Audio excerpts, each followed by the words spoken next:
Good evening, Council, members of the public, friends of the media. I'd like to call the Tuesday, March 10th, 2026 regular meeting of Council to order. First up, under 2.1, adoption of this evening's agenda. Councillor Pearson, Councillor Mullock, any additions or deletions? All in favor? It's carried. 3.1, adoption of the minutes of the February 24, 2026 regular meeting of Council. Councillor McLean, thank you. Councillor Mullock, thank you. Any errors or omissions arising? All in favor? Carried. 3.2, adoption of the minutes of the February 19th, 2026 special meeting of Council. Councillor Mullock, thank you. Councillor Pearson, thank you. Any errors or omissions arising? All in favor? Carried. Under 4.1, we do have a delegation with a presentation from James Whitehead via Teams regarding the 2024 Jasper wildfires potential business resilience analysis surrounding business recovery. Mr. Whitehead, welcome. Good evening. Thanks, Mayor Torgerson. Yeah, thank you everyone for one second, today. James. We're just going to up the volume here in the chambers. Okay. Let's do a quick sound check, please. Is that better? Way better. Thank you. Great. And Carolina, do you have my slides, or should I screen share? No, you are screen sharing. Okay. You are screen sharing, James. Okay, I'll just get those set up right now.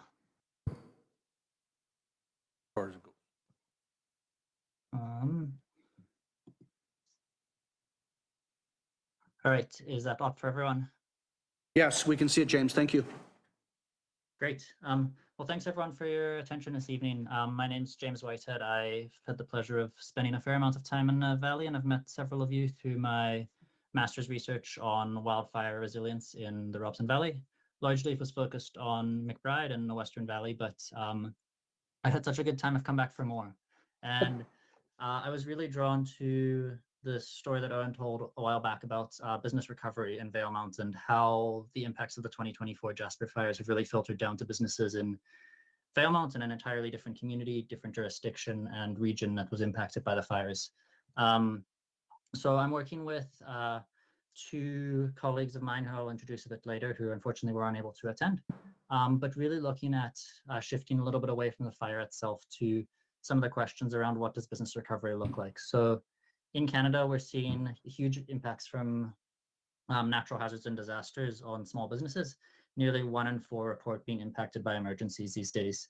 And while there's often really good support during initial disaster for those businesses that are directly impacted by a flood or a fire, there's often a real lack of support financially or informationally and logistically for businesses that aren't impacted directly or over a longer period of time.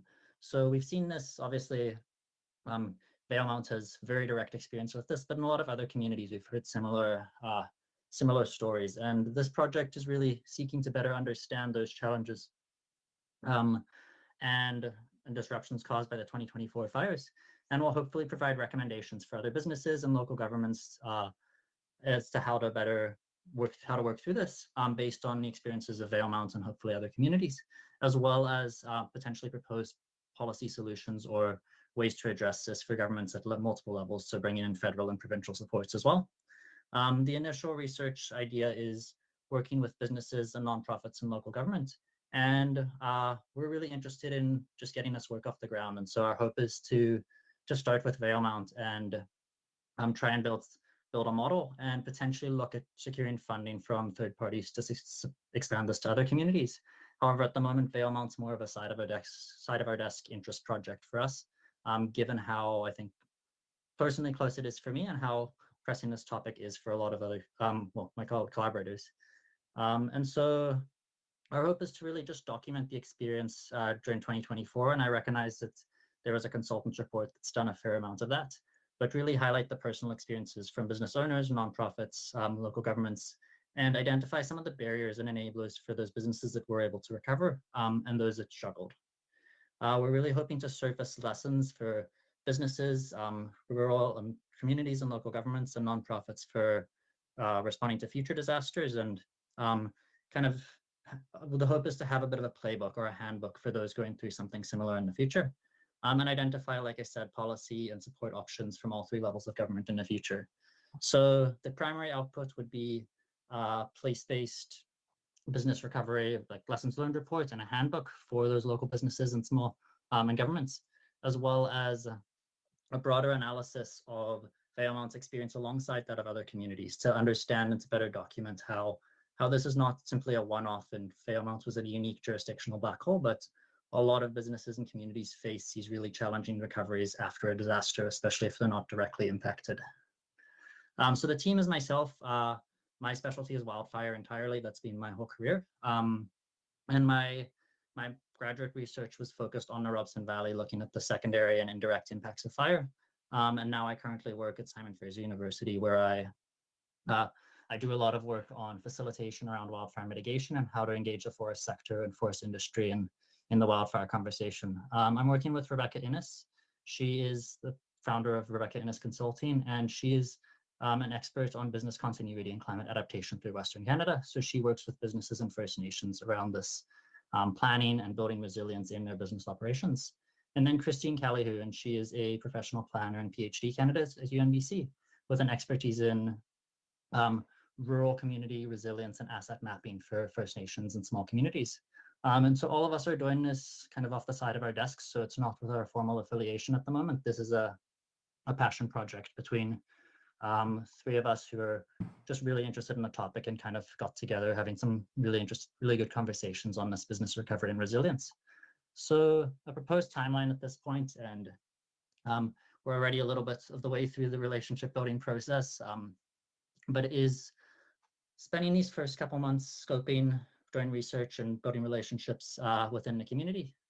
The next few months, if we were to proceed, would be some interviews and data collection. So that would be talking to a lot of impacted groups and community members about their experiences during the 2024 fires and the evacuation and the business recovery after that. Our summer would be analyzing the data, developing an output with the hope to share something out with the community and council in the fall. And so a moderately, like I said, this is a kind of off the side of our desks. So a moderately slow pace, just given the fact that we're accounting for a lot of other pieces, and a lot of this will be remote at this point. But the hope is to really spend the next 6 months or so really trying to get to the heart of what supports would really help and what lessons and key takeaways are important for other communities and other businesses impacted by similar disasters to know in the future. So that's more or less all I have from a presentation standpoint, but yeah, I really appreciate the opportunity to present tonight and happy to engage with any questions. Thank you very much, James. Motion to receive the delegation. Councillor Pearson, Councillor McLean. Questions, comments? Thank you, James. Maybe I'll just start off with possible, in that relationship building slide that we didn't see, if you could forward that to Ms. Shepherd, that would be great, just so council in their spare time, whatever that looks like, can have a view. One of the opportunities coming up, James, in April, the Regional District Fraser Fort George, through the planning department there, is embarking on the Area H official community plan rewrite. And part of that is a partnership with UNBC's planning department, those embarking on their registered professional planners certification. And a group of students will be coming out third week April. I'm wondering if I can get you an introduction to Ms. Yonkman at the RD to somehow piggyback or engage with that program or that opportunity. Thanks for sharing. That would be, yeah, that does seem like a very relevant piece. I would be really curious to touch base with Christine as well to see if she's involved with that process, given the fact she's currently working with the planning process, the planning faculty at UNBC, but would love to take you up on that Yeah, I appreciate the they're connection. they're out for at least 4 days here in the Valemount area, and part of their sort of field trip is a walking tour and meeting with several business owners impacted by the wildfire, and just having a real not just business owners, but NGOs, and really having a good chat about that specific event and the fallout following. So your timing's perfect, is what I'm trying to say. No, much appreciated, and I'll definitely be in touch about that. I think that seems like a great collaboration there. And then number two, just gratitude, James. I think we've worked together on your master's thesis, and it's great that your passion extends past that time, and again, it's felt in the community. So thanks very much for that. No, much appreciated as well, and I really appreciate the support of the district and all stages of that too. So thank you very much. Anything further from council? Well, thanks very much, James. Wonderful. Keep us surprised, and really looking forward to working together again. Thanks a lot. I appreciate it. Have a good evening, everyone. Take care. Discussion on the delegation? Be interesting to see what comes out of it. With time having passed, I mean, it's sometimes hard to get relevancy, but hopefully we can get something. It's nice to be used as a positive example in it anyway. Yeah, I mean, and I've seen and read some of his former work, and it's spot on. All in favor of receipt? It's carried. 5.1 under administrative reports, looking to approve staff to submit an application to the UBCM Local Government Development Approvals Program for funding up to $200,000. Councillor Mullock, thank you. Councillor McLean, thank you. Discussion? All in favor? It's carried. Under 5.2, funding for accessibility upgrades, that council approved staff to submit an application to the RBC Barrier Buster Grants Program for funding up to $40,000 to support accessibility improvements. By Councillor Pearson, second by Councillor McLean. Discussion. Again, just gratitude back to our accessibility planning committee, Miss Eddy, our planner, and the work identified in that report. Any further discussion? All in favor? It's carried. 5.3, tourism impact study, request for support, looking to support in principle for the development of a tourism impact study, provided that the village is not required to provide direct financial support. Councillor Mullock, thank you. Councillor Pearson, discussion? Anything from the tourism side, Councillor Mullock? Not throwing you. I think it's just a good idea. Perfect. And with all the other studies that are going on, maybe a lot of these things will complement each other. Yeah, especially in the final year. If you look at the strategic priorities, much of it, 75% of it is planning. So it'll absolutely be great to build on that. All in favor? Carried. 6.1, Water Supply and Regulation Bylaw number 709, 2014, amendment bylaw number 918, 2026. Looking for first and second reading this evening. Councillor McLean, Councillor Mullock. Discussion on first and second. All in favor? Carried. 6.2, subdivision and subdivision and development servicing bylaw number 919, 2026. We're looking for first and second reading. Councillor Mullock, Councillor Pearson. Discussion. Councillor Pearson. Just nice to see us slowly coming back in line with comparable communities. So, yeah, no, it's good to see. Further discussion? All in favor?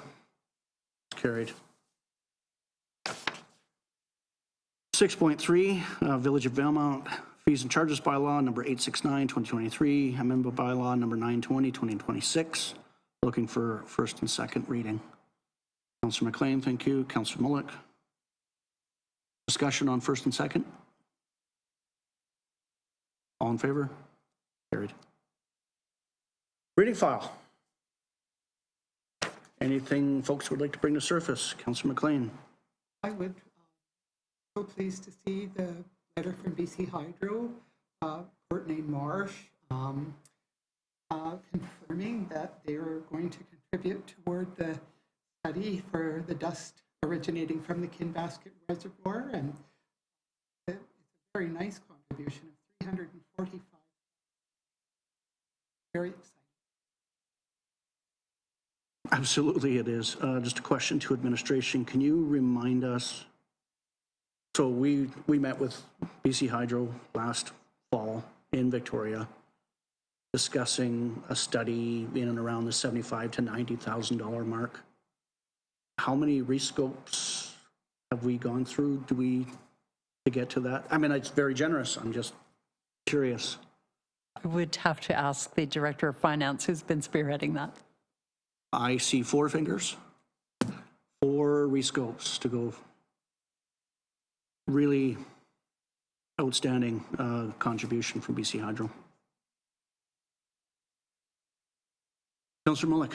Just wanted to say, you know, when we came away from that meeting at UBCM, it was just such a positive feeling, and who would have thought it would go as far as it has.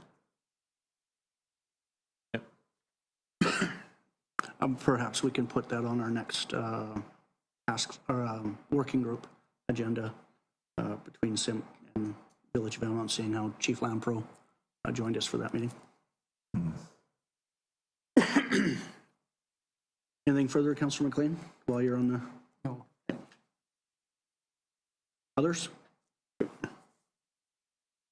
No correspondence for action. Is there a notice of motion to be brought forward? No unfinished business, so on to 12.1, council reports. I think, Councillor McLean, you had a fairly quiet period. I did. I have nothing to report. Thank you. Further down the desk, Councillor Pearson. Yeah, it was pretty quiet as well. February 26th had the Valemount Industrial Park regular board meeting. February 27th, been sitting on it's a local leaders for mental health Nice. conference call. There's about 70 registered. We usually get about 20. It's a nice bright and early start on a Friday morning, 7 a.m. Councillor Frankel likes to start the day early, so it's been a really valuable resource in giving members of local government a chance to chat and talk in a safe space. And then following up on that same note, March 4th, I sat in on a UBCM sponsored webinar on men's mental health. It was a great 1-hour webinar, lots of resources. It was facilitated by a gentleman from headsupguys.org. They're based out of Edmonton, but based out of UBC, sorry. It was a really good 1-hour webinar. And then March 5th, we had the Canoe Valley Recreation Center open house hosted by the RDFFG staff and the CCC committee members, looking for public input on needs and use of the arena. That's my report. Thank you. Councillor Mullick. February 26th, I attended a CBT Ready Grant Adjudication Committee meeting. On March 8th, another CBT Ready Grant, but this time it was a public engagement session. You know, it's such an important part of that whole process to be able to listen to the proponents in person and for everyone to get the opportunity to ask questions. Always a good thing. And I was pretty happy with the attendance, and yeah, and forward we go. On March 9th, I had a Tourism Valemount, Varda, and Eora got together for a governance workshop. And that was very, very interesting and very Much appreciated by all the attendees. That's it for me. Thank you. February 25th and 26th, I attended the Regional District Face of Fort George and the Regional Hospital Board committees and open board session in Prince George. March 3rd, had an opportunity to engage with BC Timber Sales, the PG Prince George management team, and we did a tour and an intro with some of our manufacturers out at the industrial park, really circling around the new Category 4 bid opportunities on some of the BCTS blocks and what that might mean for fiber selection and fiber availability for those operators. March 5th, met, I think it was all 14 of us with the Resort Community Collaborative Mayors, looking specifically at the tourism portion of BC's Look West economic plan. And just a heads up, Mayor Crompton from Whistler and his comms team will be providing some, will be on behalf of the RCC, a press release thanking the province for that portion of the Look West program, plan, but also that continual invite that, you know, we're pleased to continue to work with them on what that might look like. The plan itself has some interesting trends, targets, matrices, but the how has a great big question mark behind it. So hopefully we can, as a group, can contribute to that. March 8th, Councillor Mullick attended the Columbia Basin Trust Ready Grant public input session, and I'm not going to pull favorites, but the Canadian Junior Rangers, or the Junior Canadian Rangers, I think were the most brave in their presentation. I don't think any of them were over the age of 17, and that auditorium was full, and they did a bang-up job. And just off the cuff, I had an opportunity to listen to a podcast spearheaded by Brian Frankel of Vanderhoof and Arjan Singh, former councillor of City Council. They're doing a 7 or 8 series podcast leading up to the local government election, bringing in some guests. Their overall goal is to inform potential candidates of what some of the work that they've done on council since, I think Brian's been in local government since 1995. Arjan, I think, started his career in 2006. So really bringing to the forefront some of the responsibilities and opportunities and challenges that members of councils and boards can have over their term. And that's it for me. Questions? Hey.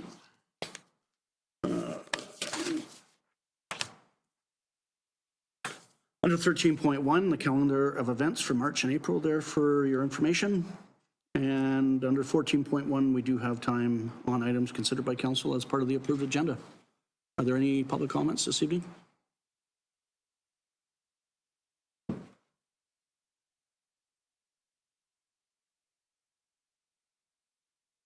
Junior Sajik, Valemount. My only comment was about the BC Hydro. Thanking you guys for constantly putting the pressure on them to finally come through with $345,000. So my only question was, you know, they're gonna want a study, so 50,000, 75, 100,000 for a study. So what happens to the remaining 275,000? Can that go directly to doing something down there, or it's just? I think it's a funding agreement for the contributing to the study itself, not to any sort of tangible outcomes. Well, $375,000 for a study seems to be a little outrageous. 345. Yeah. Or 345, sorry. It's still way up there, Mr. Sajak. I'm not gonna debate that, but. No, I yeah, know. It's awesome that we got It's it. likely a multi-year study using a third party, and I can see those dollars getting eaten up pretty darn quick, Yeah. especially with equipment and people power and, professional fees, that sort of thing. Sure. Okay, I'll ask another question then on this guy that did this Jasper wildfire. Are we paying for that study? No, those are, that study, or the outcome there is, like Mr. Whiteside said, a passion project of three wildfire and community resiliency professionals. Okay. Thank you. Any further public comments this evening? Do you have anything to add? Okay. Then under 15.1, council would like to give notice to proceed to a closed meeting for consideration of one item per section 91J of the community charter to discuss matters related to J, information that is prohibited or information that if were presented in a document would be prohibited from disclosure under section 21 of the Freedom of Information and Protection of Privacy Act. Councillor Mullock, thank you. Councillor McLean, thank you. All in favor? Carried. And that adjourns our open session.